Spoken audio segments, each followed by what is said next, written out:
You can all join palms and repeat after me. I take refuge in the Buddha. I take refuge in the Buddha. I take refuge in the Dharma. I take refuge in the Dharma. I take refuge in the Sangha. I take refuge in the Sangha. Keeping the palms joined.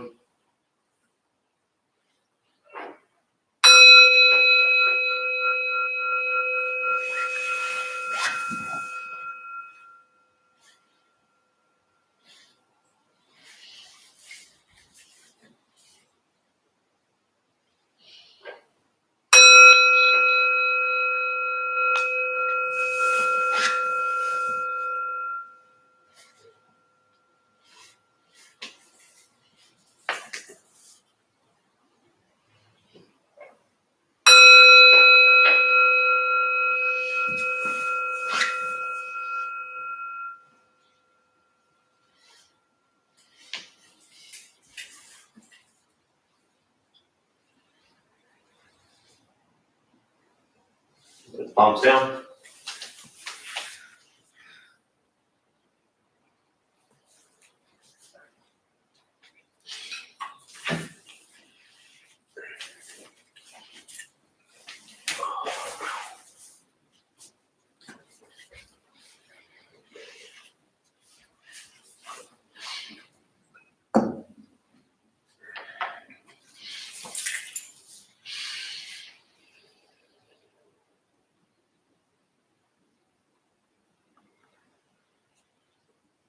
So good morning, everybody. Thanks for joining us wherever you are. I think Alex and Travis and I are starting to get more used to talking to a little camera here in an empty room. But still nice to sit with you all, even in this condition. Actually really grateful that the three of us are here and able to do this. So it's nice to be able to provide this for everybody. And I was thinking when I was doing my offering, and it's funny because as I was doing it, I was thinking to myself, I wonder how many people at home are actually doing this, you know? And this isn't as like a test. But I thought of something, and you know, he may be watching right now, maybe not, I don't know. But Tom, I used this story for years. And years ago, when we were sitting at the Buddha for You location, a lot of people don't know, but we had two communities for a long time. One was the Buddha for You Sangha out at Buddha for You in near San Diego State, and the other was the downtown temple. When we moved to the new location, it brought both communities together, but a lot of people for 6, 7, 8 years only went to Buddha for You Meditation Hall. And so I would tell the story that I would ask people at the beginning, you know, if comfortable, please join palms. And some people do and some people don't, and I'm always facing that way, so I don't know if you do or not, and it doesn't matter if you do or not. And one day, Tom raised his hand and he said something to the effect of, you know, he resisted it for a long time. A lot of it maybe just had to do with resisting this idea of authority or somebody telling you what you're supposed to do, or maybe it's seeming like some religious ritual thing, but he didn't do this for a long time. And then he started to do it. And then one day he shared a story that he was at work and he was sitting at his desk, probably a little cubicle, and said that he found himself really frustrated or in a bad mood or irritated or whatever it was. And all of a sudden he noticed he just brought his hands together. And it had this kind of overwhelming effect and impact on him at that time. And for someone who had never done it and resisted it and then started to do it, and he found himself using it outside of here, what it really represents is that we use things as anchors. We use things as triggers. Often when we deal with trauma, we have triggers that really impact us in a negative way. But we can create conditions and create triggers that are positive for us.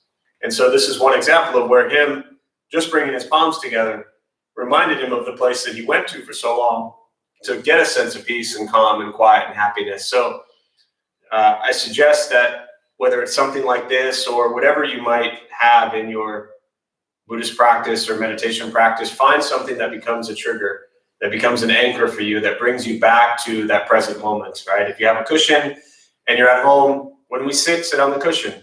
If you have a chair, sit on a chair, but try to create a condition at home during this practice as close to what it would be like to be in here, if you are used to sitting here.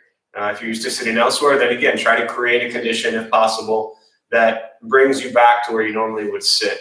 I think psychologically it helps, and the more we develop these patterns and kind of really repetitions of positive reinforcement, then I think it helps us stay calm a little bit. So, and even if you're on your own and you sit at home and you're used to bringing your palms together here, for example, then when you sit at home, before you sit, close your eyes and just bring your palms together. And my first teacher said bringing the palms together was taking everything from the past, everything from the future, and just leaving it all there and bringing it to the present moment. And this is where we sit. So you can't change the past, you can't control the future.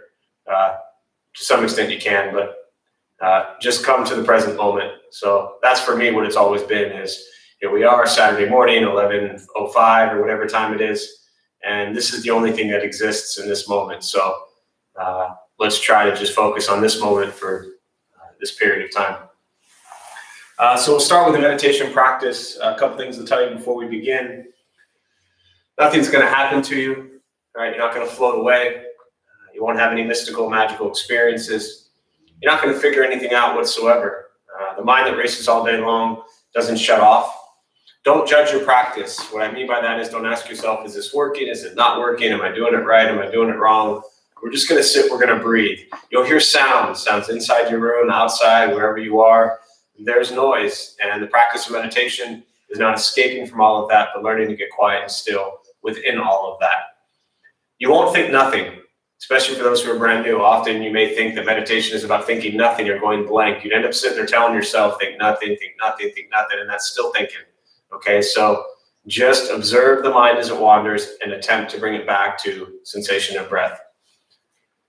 Posture, you do want to be comfortable. If you are in the cushions, often it helps sliding to the front third, pushing the stomach forward slightly, allows the back to straighten, shoulders are relaxed, hands can be on the knees or in the lap, whatever is comfortable for you. If you're on a chair, also just try to sit up straight, relaxing the shoulders, hands on the knees or the lap. If you're on a couch, just try to stay awake.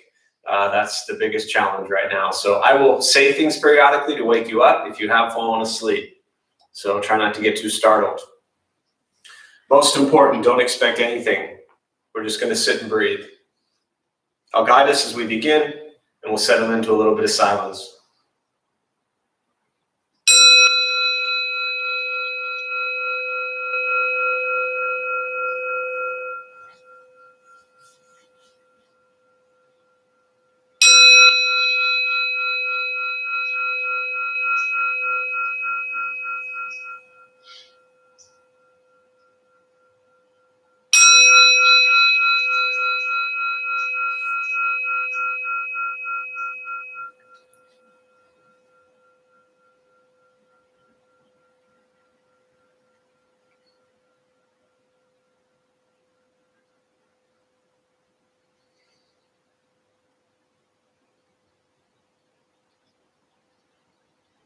And starting with the eyes closed, if comfortable, or slightly open.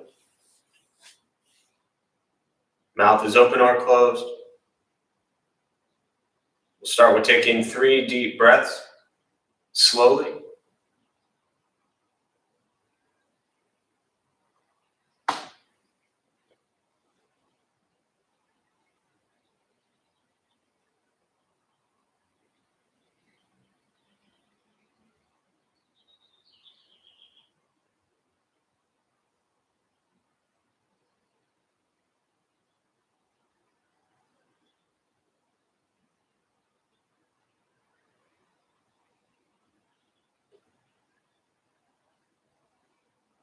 And eventually settle into a natural rhythm of the breath. Noticing the mind as it wanders, jumping from thought to thought.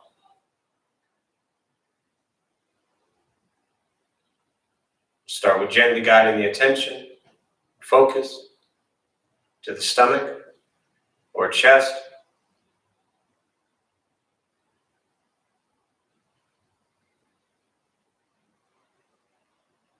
Breathing in, feel them rise.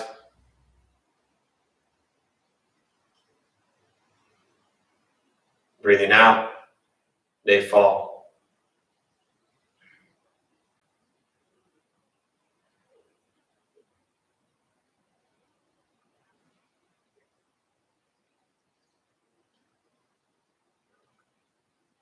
Simply continue this practice, observing sensation of breath, expecting nothing but to sit and breathe.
And as the mind wanders, lost in thought,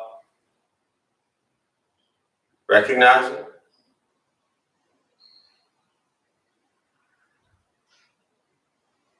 Release that thought, returning attention, focus to the breath.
Where's your mind?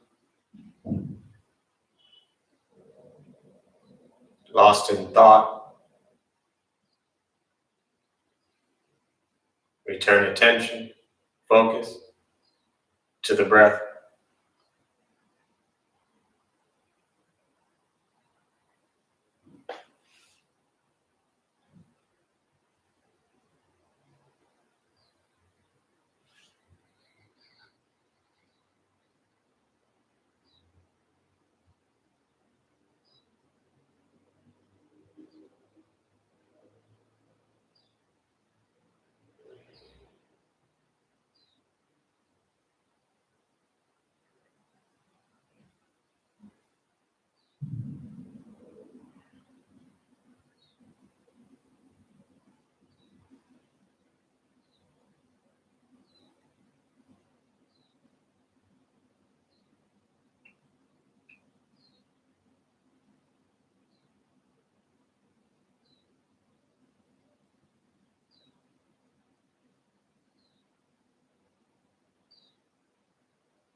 Letting go of expectations, letting go of judgment from the practice.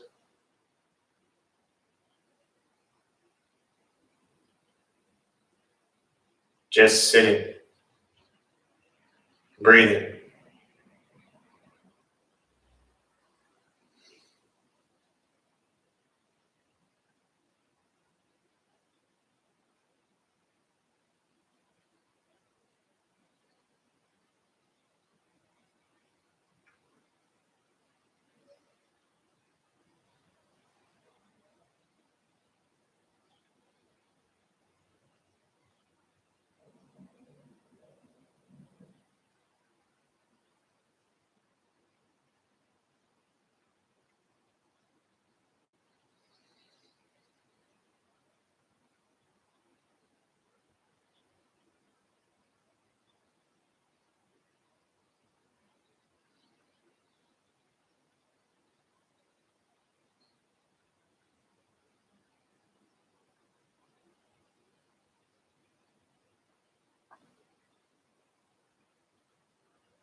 keeping the mind alert,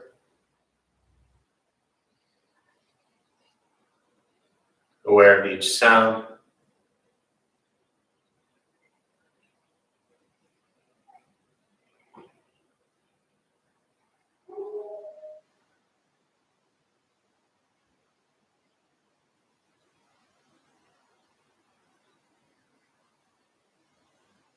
each thought,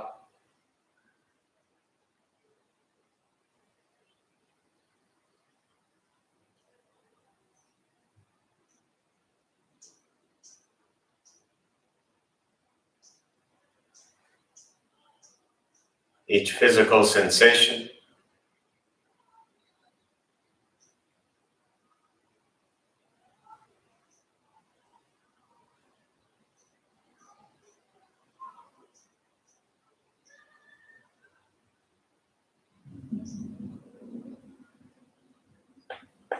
yet concerned with nothing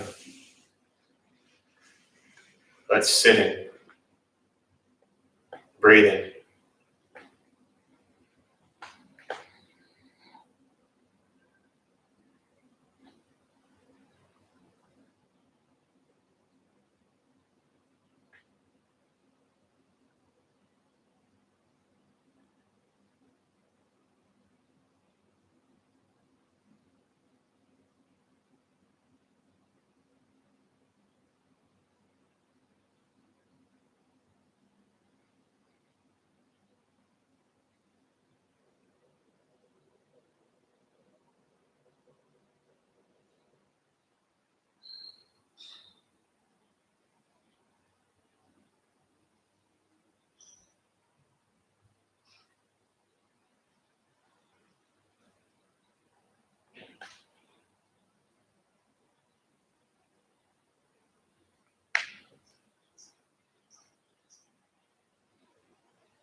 Learning to be comfortable in stillness, in quiet,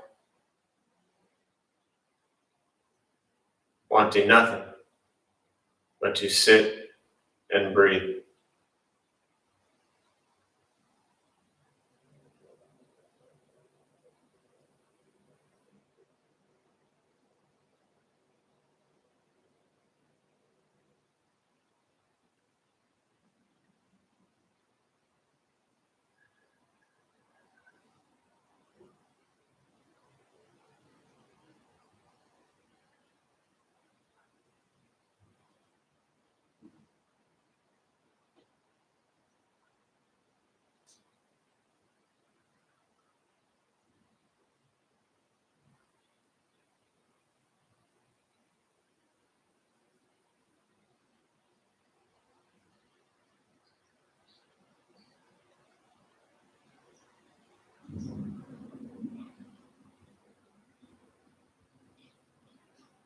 And with the body still, rested,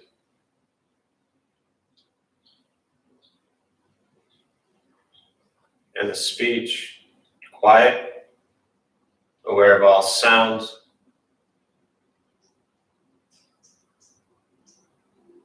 and the mind learning to settle,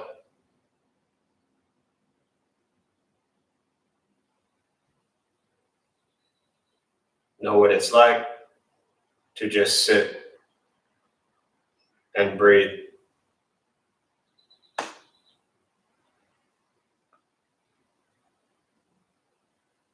Knowing with each breath, there's nothing else to do.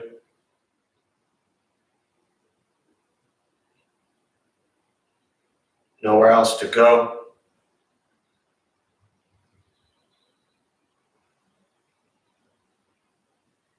no one else to be.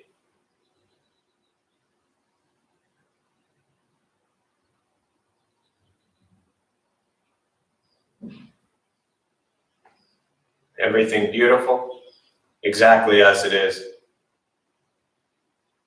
Sitting, breathing.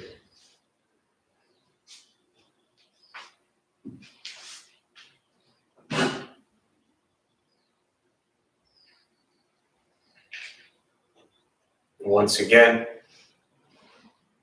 taking 3 deep breaths, slowly.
And as you slowly open the eyes,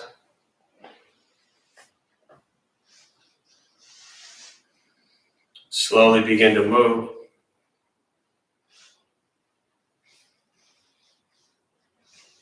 And most important, with the practice of meditation, is to recognize how you feel now, immediately after.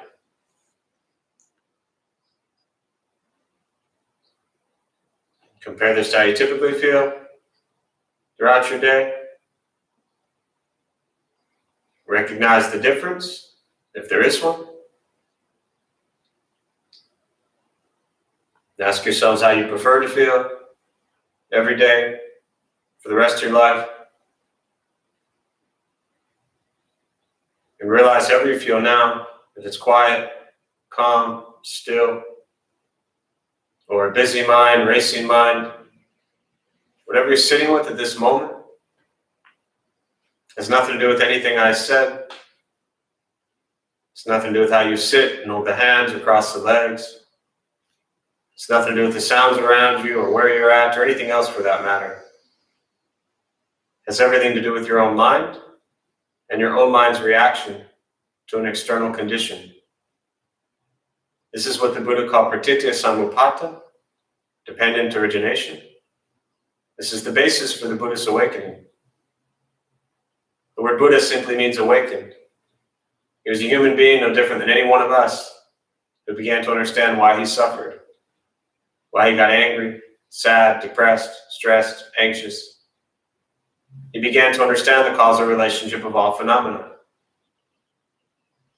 And what that means for all of us is our entire lives, every moment, things happen. We react. More stuff happens. More reactions. That's what we get. The practice of meditation is learning what it's like to respond to something quietly, peacefully, still. Because for most of us, the way we respond to the last 20 minutes is quite different from how you respond to everything else that's happening throughout your days. And so all we're working on is closing the gap to the way you feel now is closer to how you feel always. Just as driven, motivated, productive, successful, whatever that means to you in your respective lives. But with a mind that's steady, clear, focused, distracted by nothing, disturbed by no one. This is not an easy practice. It's not necessarily a fun practice. It's free. Meditation, Buddhist practice is free. It's sitting, breathing, becoming aware of what you think, what you say, and what you do. That's it. There's no need to complicate this practice. We have an incredible time right now where you are being forced in many ways to do everything you don't want to do. In fact, people are actually telling you the wisest thing right now is to do absolutely nothing. And so many people have the hardest time with that. Do nothing. That's it. There's nothing for you to do right now. But sit. This is a Zen master's greatest practice. Sit. That's it. And wash your hands. Right? But there's not much to do right now. And people are so panicked and so stressed and so worried all day long about things that in many ways are completely out of your control. You have your responsibility, your ability to control your mind and your actions, just like every other day of your entire life. This is the greatest practice, being in a position that you don't want to be in right now. All the things you're used to doing and want to do and places you want to go and people you want to see and all those things you can't do. That's what the practice is, learning to be with things as they are.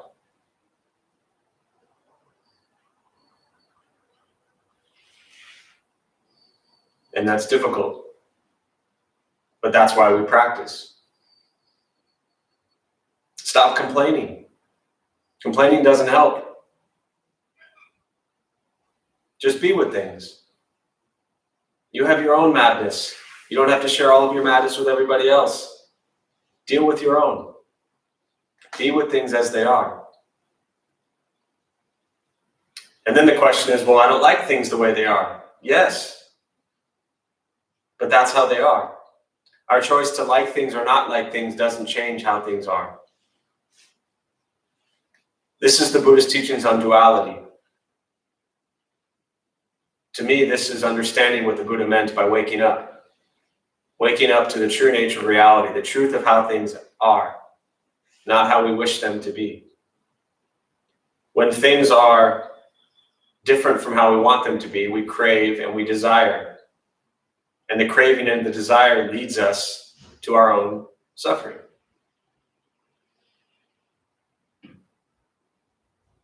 And at moments like this is where practice can be incredibly beautiful for you. It'll truly make your life so much simpler and easier if you embrace this practice. The practice of sitting, the practice of breathing, the practice of being with things as they are.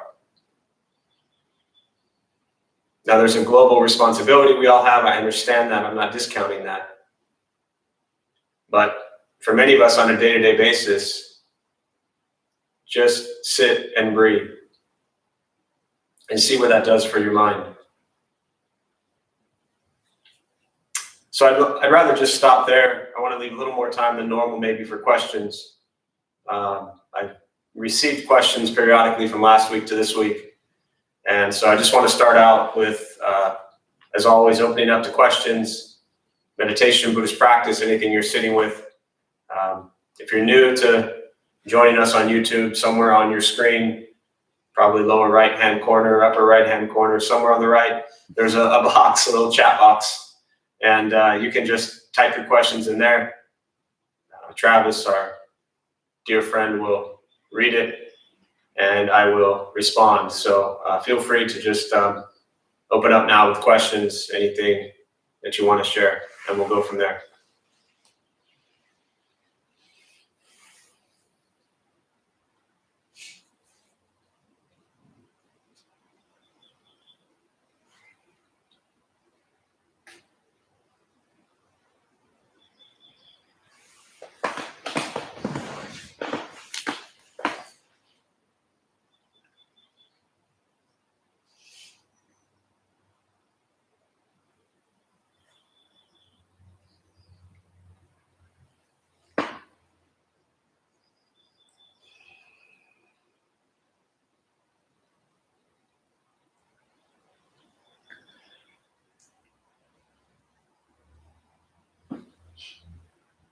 So Rodolfo said, I'm new to Buddhism in general. However, I noticed this meditation had long pauses, which I absolutely loved. What do these pauses mean? Well, so the question of you're new to Buddhism and you notice this meditation had long pauses. What do the pauses mean?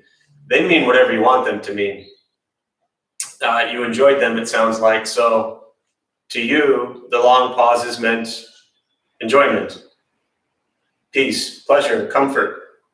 Whatever words you want to describe to what those pauses meant is exactly what they meant. Now, there's someone out there right now thinking, I hated all those long pauses.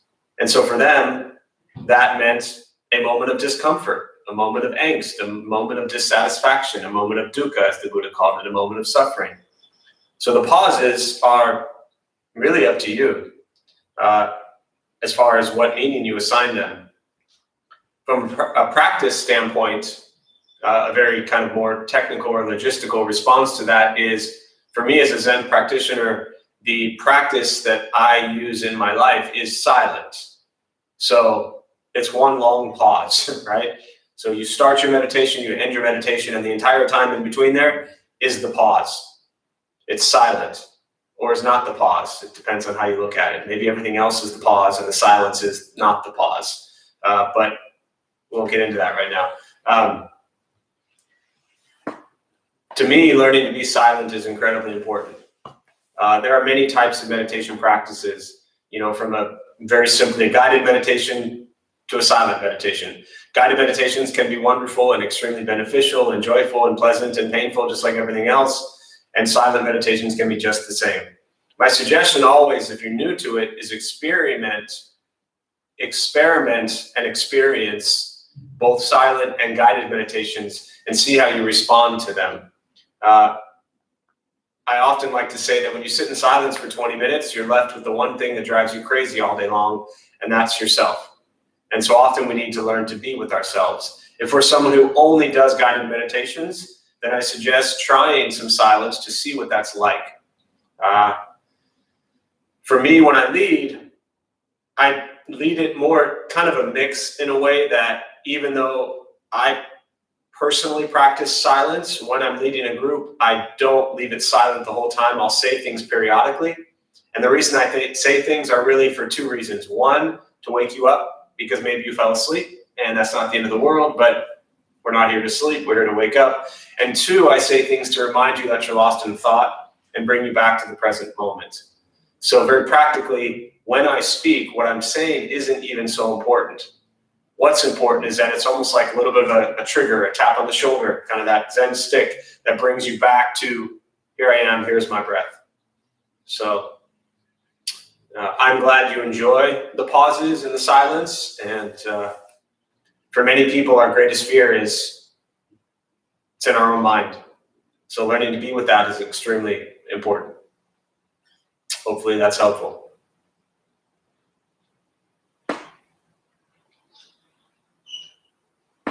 David asks if you can expand upon dependent origination. Yeah. So dependent origination, pratitya samuppada, as I always say, everything contingent upon something else for its existence. So I like to use very real examples.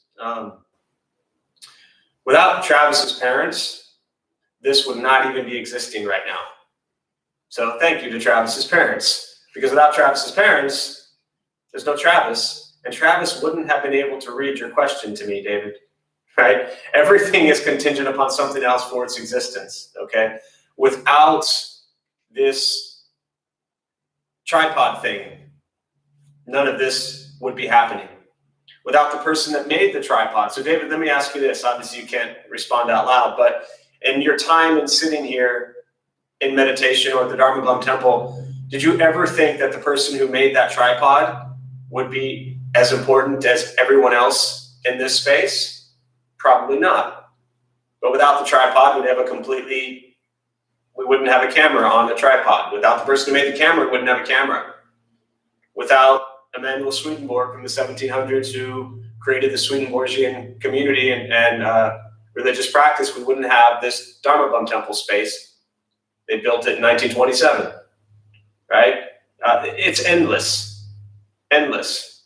All you have to do is look around wherever you are right now and realize that trillions of people over trillions of years and trillions of conditions created every single thing that you smell, taste, touch, hear, everything. It is all contingent on what we call karma, the law of cause and effect. So when we begin to understand that everything is contingent upon something else for its existence, we don't take anything for granted. All the people that you're angry at, they're in your life for a reason, right? When we use things, take care of them, right? Often the example when we're sitting here is I point to the chairs, right? And I still go back to Robert Frank. Robert Frank, who years ago when we were at the downtown temple, he said, you know, Jeff, he had some back problems. And all we had were the cushions and we had some pretty uncomfortable chairs. And he said, Jeff, would you be all right if I purchased some comfortable chairs to sit on? And he was a very generous person, and he was very clear about the fact that he wanted a comfortable chair. And he said, I wanted a comfortable chair for me, but I didn't feel right buying one just for me, so I'd like to buy them for the entire temple. And then he said to Maggie and I, he said, you know what? I'd actually like to also buy a set for Buddha for you. He said, and on top of that, how about I buy us all brand new cushions and zafus and zabutons? So from his original idea of feeling uncomfortable in a chair, he then purchased 36 comfortable black chairs and 36 zafus and zabutons and gave them to the Dharma Bum Temple. That's why for me, when I constantly talk about, do you even pay attention to the chairs? Are they clean? Have you put the cushions back? I'm not doing it to be a pain. I'm doing that with someone like Robert in mind, who his act of generosity created the environment that we have. And so the best way to honor him is to take care of what he brought to the community. And I can say that about endless people and endless things that have been in this world for, this Dharma Bum Temple world for the last 14 years. So to me, dependent origination is really about seeing, it gets into emptiness, but really about seeing the empty nature of all things, how everything is endlessly connected. Not how everything is one. It's not all the same thing. A chair is not a zafu is not a pew is not the floor. These are all different things, but they're all interrelated, interconnected. You can't have one without the other. So at this moment in time, that is my response to dependent origination. And hopefully what it does is, as I started to say earlier, hopefully it begins to help us have so much appreciation and gratitude for what we have and who we have and where we have it, as opposed to just seeing what's in front of us and thinking, how can I use this to benefit me? Hope that helps.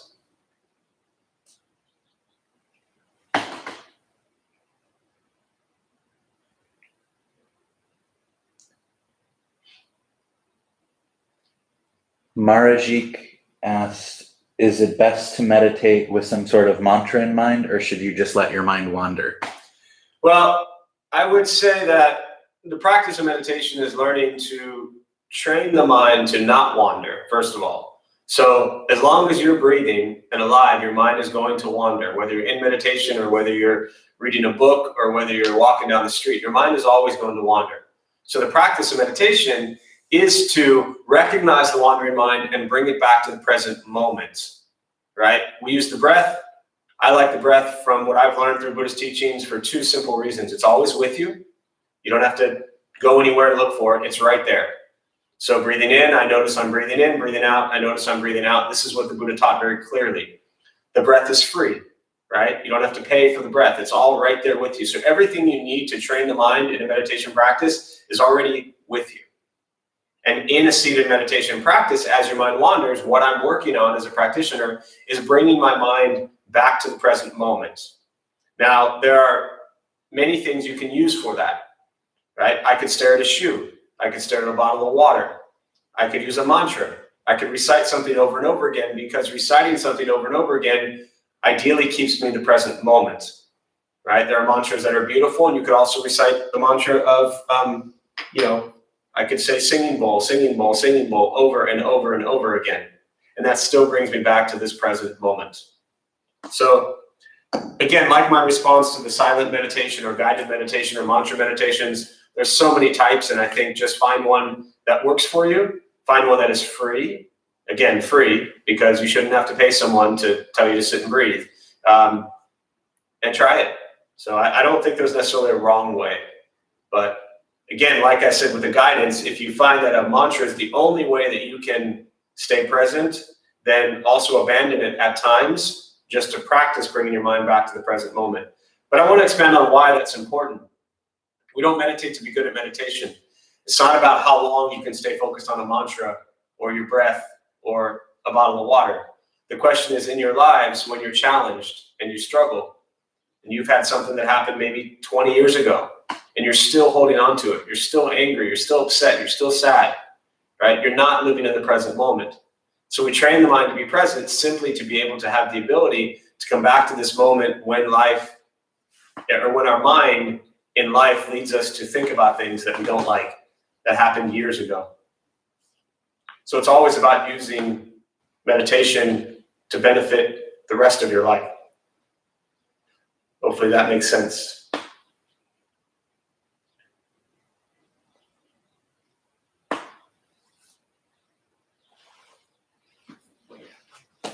Gabriel asked, I am new to Buddhism as well. What mindset should I have on a day-to-day basis as a Buddhist? What mindset should you have on a day-to-day basis as a Buddhist? So I would suggest, my first master said, Jeff, when you ask questions, don't look for an answer, rephrase your question. And of course, I didn't like that answer, but after a while, it eventually made sense to me. So my suggestion on that would be, I would drop the word Buddhist at the end. I understand where you're getting at is, if you're new to Buddhism, you want to know, well, what's the mindset of a Buddhist? And I think the label of calling yourself a Buddhist isn't necessary. It's not important whether you're a Buddhist or a Christian or Catholic or Muslim or Jewish or pagan or none of the above. So I'll respond to your question in a way that maybe I would have rephrased the question, which is, what's the mindset to have on a day-to-day basis to be a decent human being? And then it doesn't matter what religious label you put on yourself, but just to be a decent human being. And what I've learned from the Buddhist practice to be a decent human being is to be generous, right? To be giving, to give time, attention, a heart, a smile, to give whatever you can, wherever you can, whatever you can. To always be generous, to have a sense of morality, to be honest and ethical, moral, right? If you're in relationships, to have a sense of morality that and an ethical code that works between you and the relationship, to be honest and moral with family and friends, to work on ethics and morality is extremely important. To be patient, to always be patient with yourself first and foremost, because we make mistakes, we do things we shouldn't do, and there's no need to hate yourself for it, right? To always be patient. As Suzuki Roshi said, you're all perfect exactly how you are, you all could use a little improvement. So remember that. And then be patient with others. Other people make mistakes. Other people do things that harm you, harm others. Be patient with them. Be patient with family, with friends, with strangers. To be diligent, to work hard at everything you do. To not give up, to not quit. To understand that life throws you many difficulties, many challenges, and they require a lot of work. Buddhist practice is not simple. It's not an escape. Often people are new, not necessarily you, but often people who are new might think that Buddhism is escaping from all of life's problems. It's not escaping from all of life's problems. It's actually jumping right into the middle of them and realizing they're not problems. They're just things that are happening, and they're things to face and to deal with. But as soon as we label something as a problem, then we want to fix it. So to me, diligence means work hard in understanding that there's life as it is, and we want to work through it. Concentration, to learn to concentrate and focus on what you're doing. If it's talking, if it's eating, if it's walking, whatever you're doing, concentrate. Learn to keep the mind in the present moment. And wisdom. Wisdom is basically to practice the first five and to understand that your perception of reality is not correct. It is only your perception. And as long as you think your view of reality is correct, you're going to struggle your entire life. You have your views based on your entire life's experiences, how you were raised, where you were raised, what challenges you went through. All of those created your perception of the world. And that's just yours, and every person next to you and around you and across the globe has their own perception of reality. So what I just outlined is, in Buddhism, what we call the 6 Paramitas, or perfections. They're practices to help one on their journey: generosity, morality, patience, diligence, concentration, wisdom. So to be a decent human being, if you practice these things, it'll make you more of a decent human being than maybe we are right now. But it's a practice. So it's also important to understand that anytime you ask a question about, for anyone who's new, like, what is the Buddhist way? The Buddha was just one person. He was one person who lived 2,500 years ago, 500 years before Christ, and he shared what he thought was a good path. But it doesn't mean his path is the only path. Even in Buddhism, they say there's 80,000 paths to end your suffering. So explore what will make you a decent human being. And I think that's most important.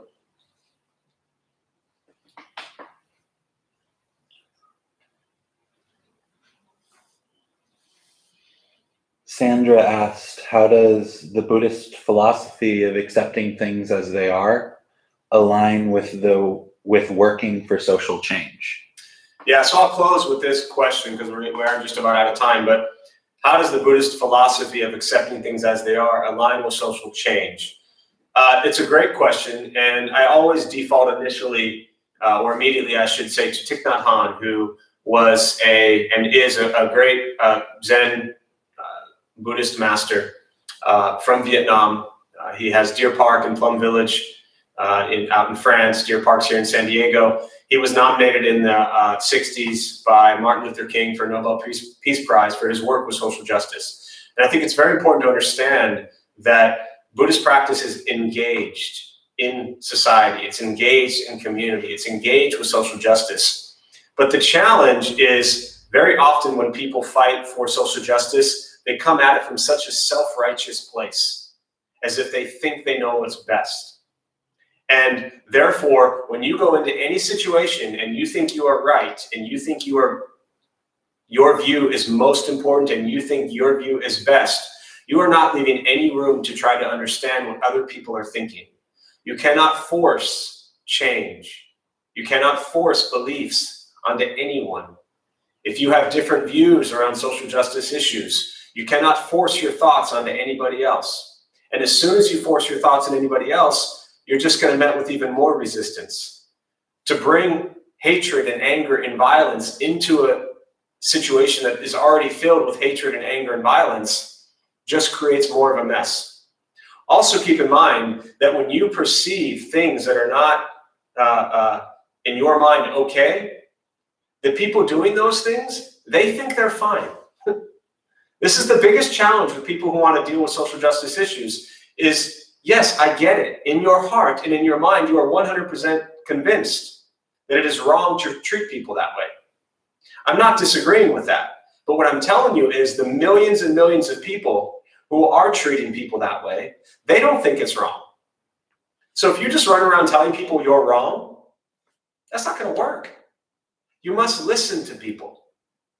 I think with social justice, the biggest mistake people make is they attach onto their campaign and they throw it out there everywhere and they tell everyone, you're wrong and I'm right. And in essence, you're doing the same thing they're doing. They are saying they're right and you're wrong. So be with things as they are. Observe a situation that you feel is not healthy or that you think what you would call wrong, and understand, why do other people think this way? Why are they acting this way? Why are they behaving this way? Why are they treating people this way?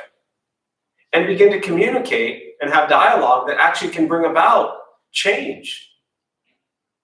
But approach it not with a mindset of anger and hatred, and approach it not with the mindset of being convinced that your view is right. Because it was the same person, Thich Nhat Hanh, who said all views are wrong.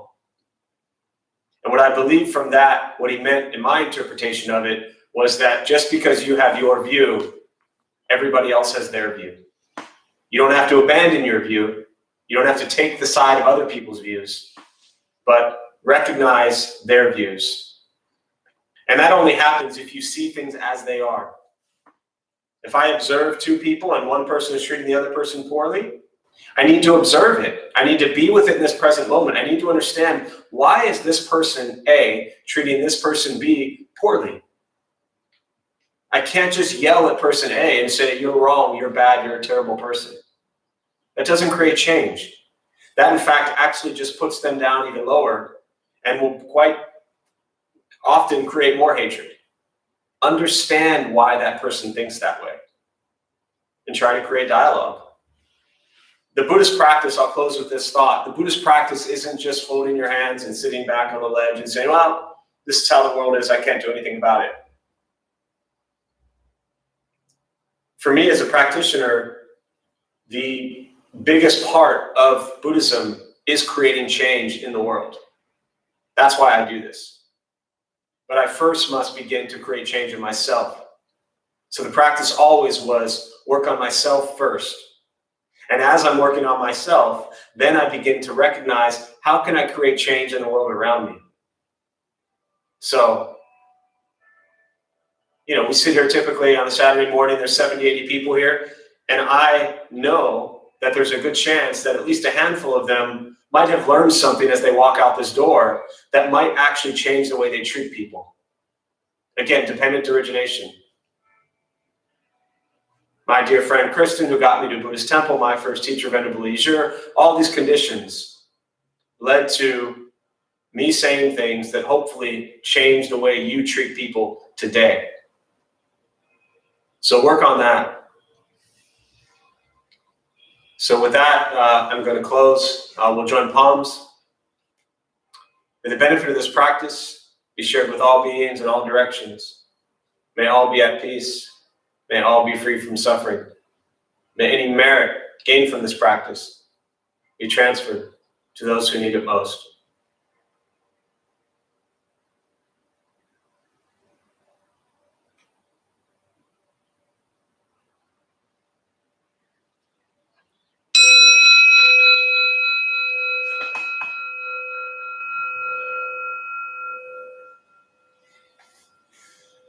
Wait. Just some quick announcements before you all turn your devices off or go on to your next Zoom meeting or wherever you're going. Thanks all for being here. My name is Jeff. I'm a Dharma bum. We opened this temple 14 years ago to introduce Buddhist practice to people. Those of us who lead, we're not monks, we're not nuns, we're not gurus, we're not masters, we're not teachers, we're not looking for students. We're just practitioners. We do our best to take our understanding of Buddhist teachings and put it into terms that hopefully make sense to those who show up. Every night here on normal schedule, we have different classes, different people leading from different Buddhist traditions. Our current schedule during this kind of lockdown period is we are doing Tuesday, Wednesday, Thursday nights at 7 o'clock. I do the Tuesday night intro to Buddhism and Meditation. Alex does the Metta Loving Kindness on Wednesdays. And Travis does Dharma Bum Basics and Meditation on Thursdays. Tuesday, Wednesday, Thursday nights on Zoom, we also have our Recovery Sangha. Saturday morning, this class, Sunday morning, 10 a.m., we have our Recovery Sangha as well on Zoom. We started this morning our Family Sangha. So if you're a parent and you've been a part of the Family Sangha, that's back up and running. If you're a parent and you've not been a part of the Family Sangha and you just want to spend time meditating and talking about your challenges right now as being a parent, please join them. That's the second and fourth Saturday at 9 a.m. We'll be adding additional classes as we keep going here. I think most important is to continue to create time every single day where you can practice taking care of your mind. There is a YouTube channel. You're on it right now. So if you want to subscribe, you'll just get updated continuously on every new class that we have. The newsletter that goes out has updates. And last two things is the website. Go to the schedule on the Dharma Bums website, thedharmabums.org. And you'll see the calendar schedule. Open up the calendar and you'll see the link to whether it's a YouTube class or a Zoom class. And tomorrow at 2 o'clock, Liz Lewinson, I'm glad we're able to have her. She just wrote a new book titled Women, Meditation and Power. So she will be live via Zoom, 2 o'clock Pacific time. And that info is also on the website or the Facebook group. So thank you all for being here, and good luck today.